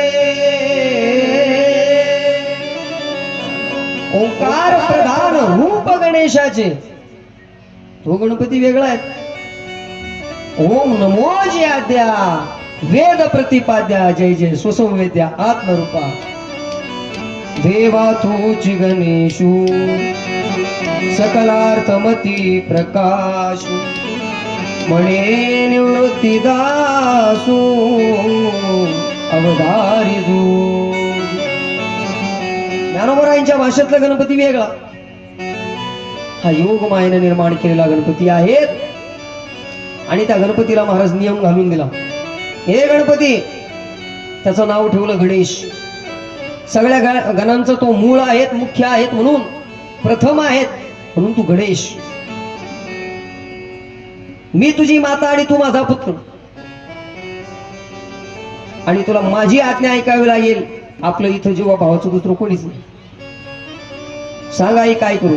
सांगितलं तुला नित्याची सेवा एकच आहे, या द्वारावर उभं राहायचं ना आतमध्ये कोणालाच येऊ द्यायचं नाही. ठीक आहे, हरकत नाही. ब्रह्माजी म्हणतात नारदजी नंदी महाराज आले. नंदी महाराजांनी आतमध्ये प्रवेश करायला सुरुवात केली. नंदी बाबाला माघारी काढून दिलं. अन्य गण आले, अन्य गणांनाही माघारी काढून दिलं आणि स्वतः साक्षात भोले बाबा आले. भोले बाबा आतमध्ये जायला लागले. जात असताना भोले बाबाला आडवी काठी लावली. सांगितलं हो मालक, तू निघाले. भोले बाबा म्हणले कोण आहे रे तू. मालक मला मी इथला मालक. काय गडी वाटलो काय. अरे म्हणले खरा मालक मी आहे, हे मी बांधले. सांगितलं माझ्या बापाच आहे.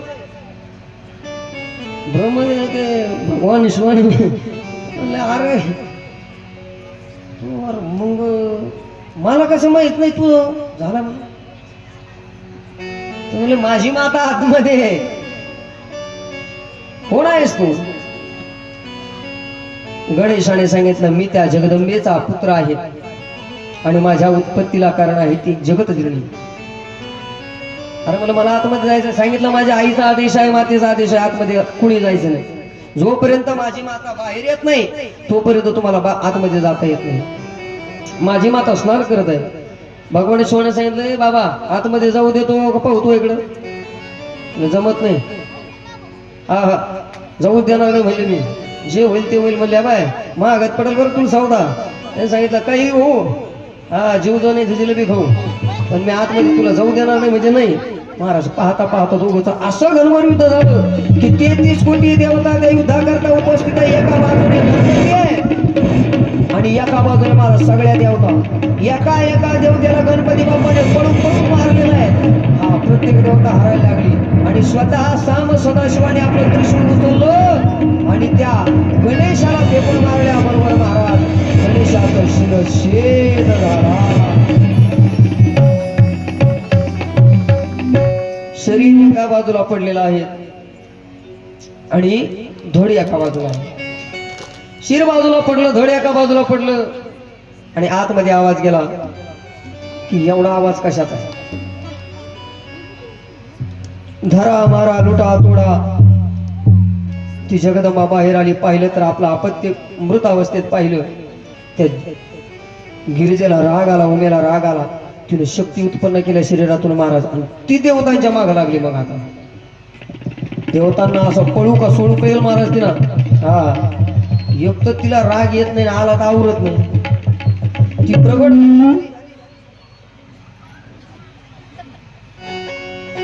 टाइम झालं काय? 9 वाजले का?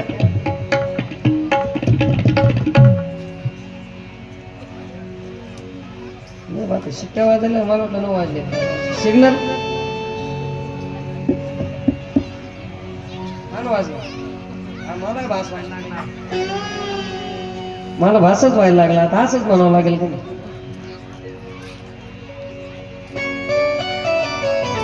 ती जरणी राग आला तिला. ब्रह्माजी म्हणतात नारदजी कोण कुठे पळतोय, तो कोण कुठे पळतोय, कोणाचा मेळ कोणाला लागेना. आणि त्या देवीला शांत करण्याकरता सगळ्या देवता आल्या. हे देवतांनो, जर मी शांत व्हावी असं वाटत असेल तर माझ्या पुत्राला जिवंत करा. आणि दुसरी गोष्ट म्हणजे विशेष करून माझ्या पुत्राला गणाध्यक्ष करा. सगळ्या गणांचा अध्यक्ष करा, त्याला पूजेचा मान द्या. असं जर झालं नाही तर माझ्या या 2 शक्ती तुमचा विनाश केल्याशिवाय राहणार नाही. भगवान आदिनाथाने त्या पुत्राला जिवंत करण्याचा मानस मनामध्ये प्रगट केला. आणि भगवान भोले बाबाने सांगितलं, म्हणले जा, जो उत्तर दिशेला तोंड करून जो हत्ती जात असेल ना, म्हणले त्या हत्तीचं शिर आणा. आता काहीच सापडाना ना. मग शेवटी आता हत्तीचं मस्तक लावायची वेळ आली.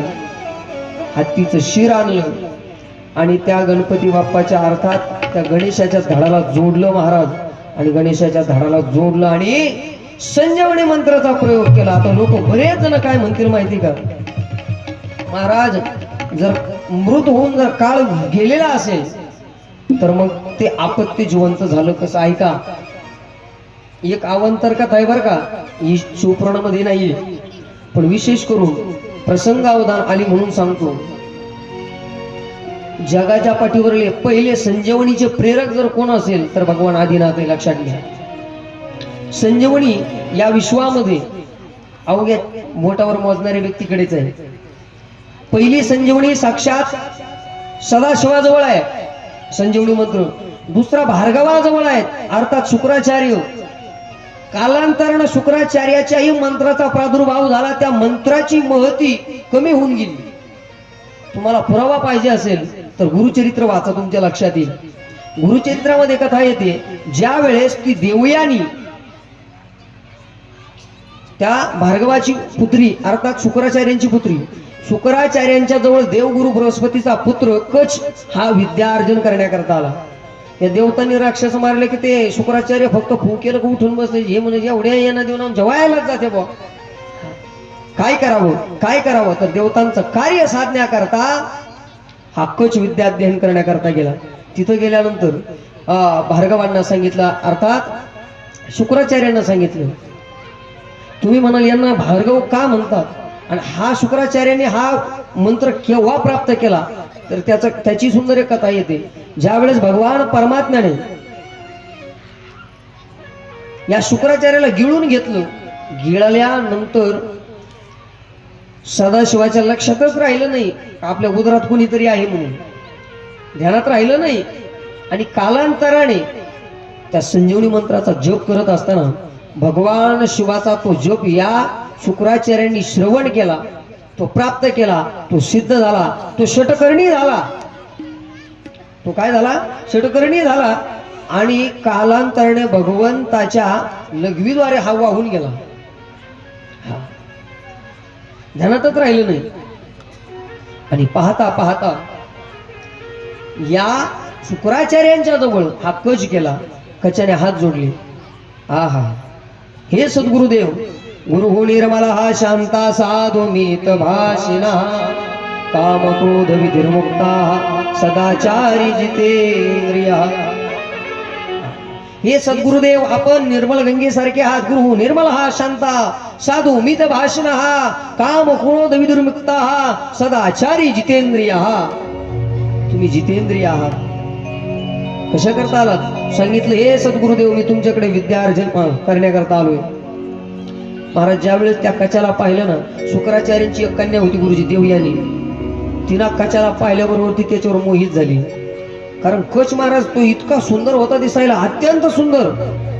पण काय केलं, एक दिवस त्या बाकीचे जे दैत्यांची मुलं होते ना, त्यांनी या कचाला अरण्यात समिधान्याकरता नेलं. तिथं त्याला मारलं, त्याचा शिरच्छेद केला. संध्याकाळच्या वेळेस जेवणाच्या वेळेस गुरुकुलामध्ये कच दिसत नाही म्हणून त्या देवयानीने विचारलं, कच कुठं आहे? शुक्राचार्याने नेत्र बंद केले आणि पाहिलं कच मेलेला आहे, पण अरण्यात पडला. शेवटी संजीवनी मंत्राचा प्रयोग करून त्या कचाला जिवंत केलं. जसा झोपेतून उठावा तसा तो कच पुन्हा पंक्तीला येऊन बसला. आनंद वाटला तिला. त्या दैत्यपुत्राने विचार केला, म्हणजे एक दिवस, अरे म्हणले आपण याला मारलं, श्री गुरु याला उठवतात. आता गंमत अशी आली, देवयानीला हा आवडतोय आणि देवयानी शुक्राचार्यांना आवडतीये आणि हा आपल्याला आवडत नाही.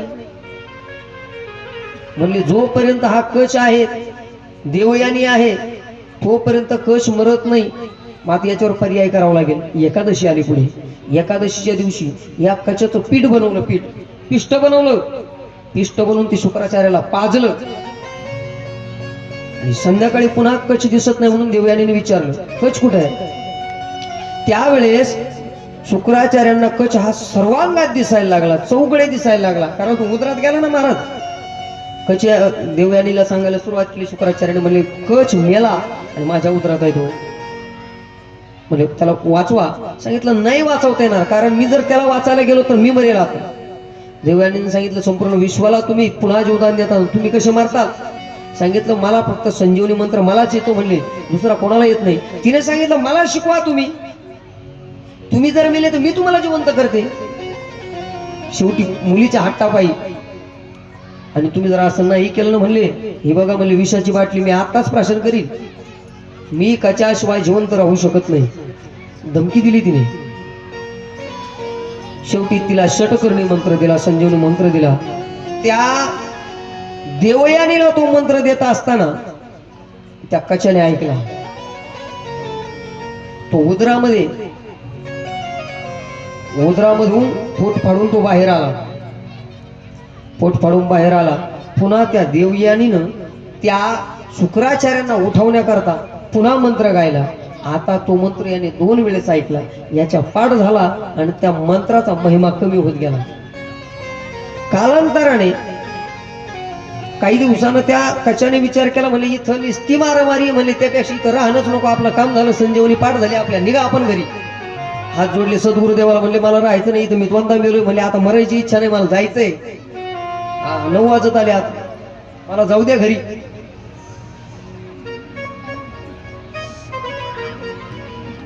त्या देवयानीनं पाहिलं, म्हणजे जाता येणार नाही तुला. म्हणजे का? कारण मी तुला पती रूपाने मानते. त्याने सांगितलं, जमत नाही, तू माझी बहीण आहे. आता एक तर माझी गुरु भगिनी आहे, मी तुझा गुरु भाऊ आहे. तुझे वडील माझे गुरु आहेत, म्हणजे तू माझी बहीण झाली. दुसरी गोष्ट, मी शुक्राचार्याच्या उदरातून बाहेर आलो म्हणून सुद्धा मी मौस अंशाने सुद्धा तुझा भाऊ झालो. आता मी तुला वाचू शकत नाही, मी तुला ग्रहण करू शकत नाही. मग पुढे मग त्या देवयानीने शाप दिला, कचानेही देवयानीला शाप दिला. दोघांनी एकमेकाला दिले. सांगितलं, तुझी विद्या निष्फळ होईल. याने सांगितलं, तुला ब्राह्मण पुत्र पतिरूपाने मिळणार नाही. दोघांची अशीच फजिती झाली. मला सांगायचं होतं की त्याच्यानंतर तो संजीवनी मंत्र आला गुरु गोरखनाथ महाराजांच्या जवळ. इथपर्यंत संजीवनी मंत्राची यादी आहे पुराणामध्ये. पहिला मंत्र होता तो सदाशिवाजवळ. सदाशिवाने गजाचं शिर जोडलं आणि गजाचं शिर जोडून त्याच्यावर संजीवनी मंत्राचा प्रयोग केला आणि तो पुत्र उठला महाराज. हा हा, जिकडं तिकडं आनंद झाला. मध्ये रस्ता द्या. या ठिकाणी गणपती बाप्पाचं आगमन होणार आहे तेव्हा थोडा रस्ता द्या मध्ये.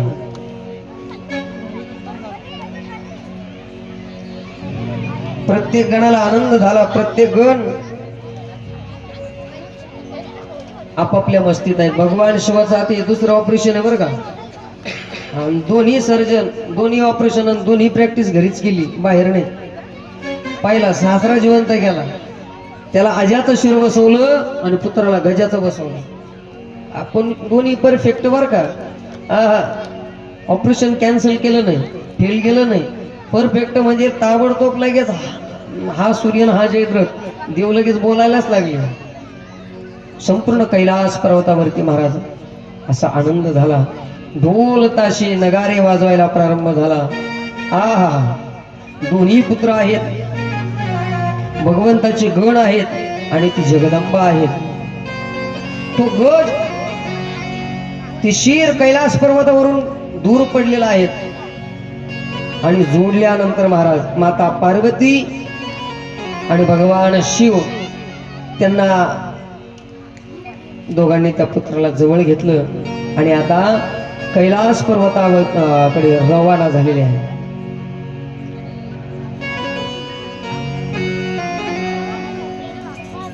घर पधारो गजानन जी मेरे घर में पधारो.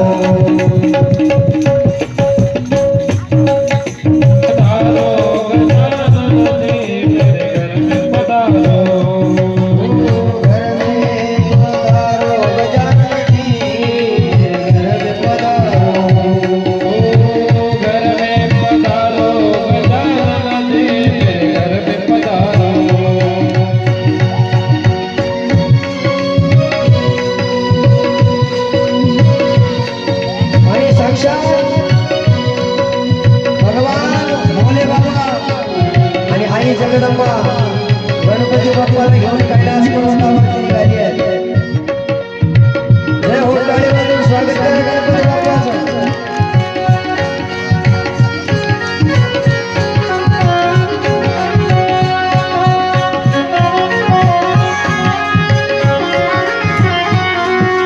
गणपती बाप्पा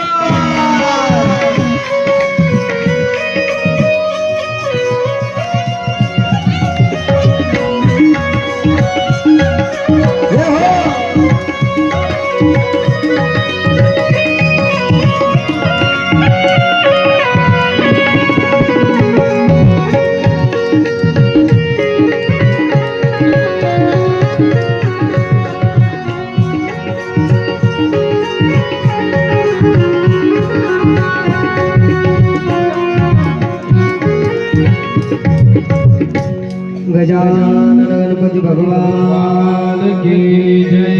शंकर भगवान की जय. उमापति महादेव की जय. श्री शिवाय नमस्तुभ्यं. गणपती बाप्पा महाराज कैलास पर्वतावरती आणलेला आहे आणि माझं बाळ सुखरूप घरी आल्यामुळं त्या उमेला पार्वती मातेला इतका आनंद झाला महाराज. आहा, आणि मग त्या गजाननाची पूजा करायला प्रारंभ केला. गणाध्यक्षम गणाधीशम, त्या गणपतीला पहिलं पद दिलं ते कोणतं? गणाध्यक्ष बनवलं आणि गणाध्यक्ष पद दिल्यानंतर महाराज असा उत्सव झाला कैलास पर्वतावरती.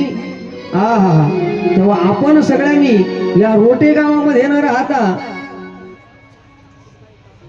आपण रोटे गावामध्ये न राहताना प्रत्येकानं आपल्याला गणपतीच्या पूजेला अर्थात कैलास पर्वतावरती जायचंय. तेव्हा सगळ्यांनी पटकन गाडीत बसा, गाडी जास्त टाइम थांबणार नाही बरं का.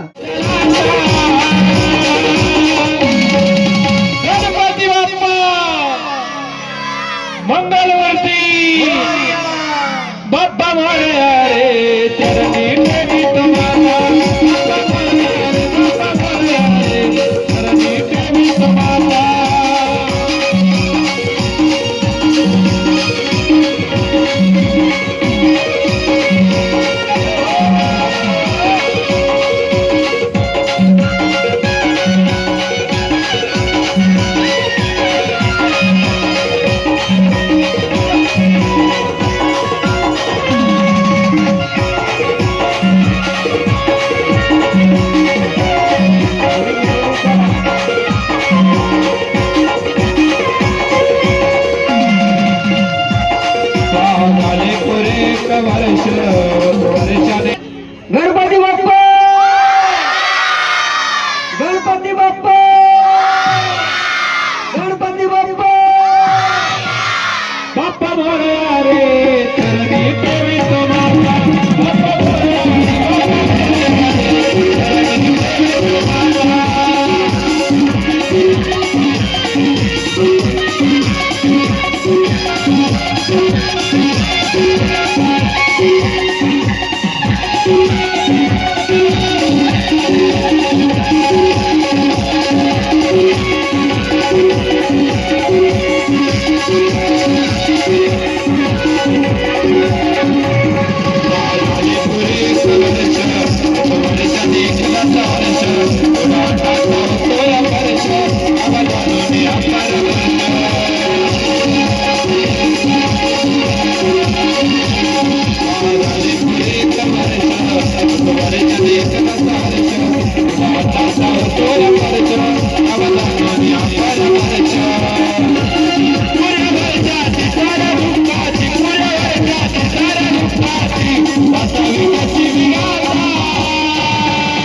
ताशाचा आवाज गणपती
मारुतीच्या बाळा तुझ्या पायात सवाला महाराजच्या घातला जमाला ताशाचा आवाज माझ्याचा आवाज गणपती बाप्पा सर्वांनी म्हणा सर्वांनी गणपती बाप्पा मंगल मूर्ती ताशाचा आवाज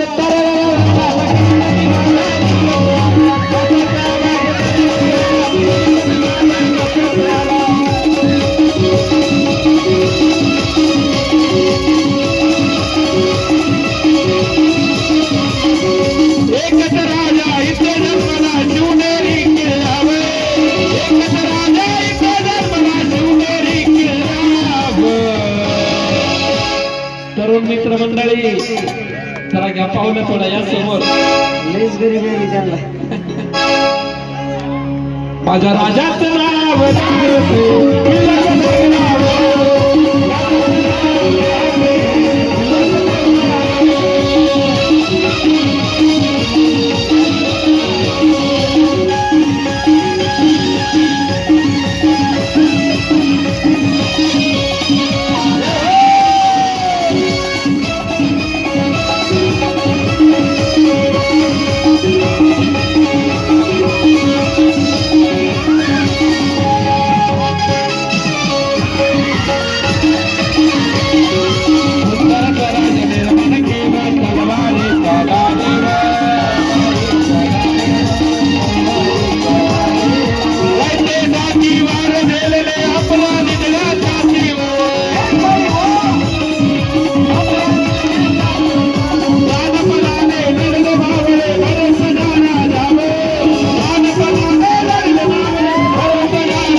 अशा पद्धतीनं भगवान श्री गणपतीचं ते गणाध्यक्षपद घोषित करून आणि सगळ्या मंगल कार्याचा मान गणपती बाप्पाला देण्यात आला. मंगलम भगवान विष्णू मंगलम भगवान कृष्ण. जसं मंगल भगवान श्री नारायण आहे त्याने याप्रमाणे कार्याचा मान आता गणपती बाप्पाचा आहे. वक्रतुंड महाकाय सूर्यकोटी समप्रभ निर्विघ्नं कुर्मे देव सर्वकार्येषु सर्वदा. ज्याचं उदर मोठं आहे, ज्याचं मुख वाकडे तिकडेपणाचं आहे, वक्रतुंड महाकाय मोठं उदर, शुभकर्ण आहे, सुपाखारसारखे कान आहे ज्याचे, परंतु निर्विघ्नपणे कार्य पार पाडणारा असा भगवान श्री गणेश, गजराज आणि गणपती अशी अनंत नावं त्याला प्राप्त झाली आणि तो तुमचा आमचा सगळ्यांचा सुखदायी ठरला गेला. म्हणून उर्वरित कथा भाग आपण उद्याच्या शेवटच्या सत्रामध्ये पाहणार आहोत.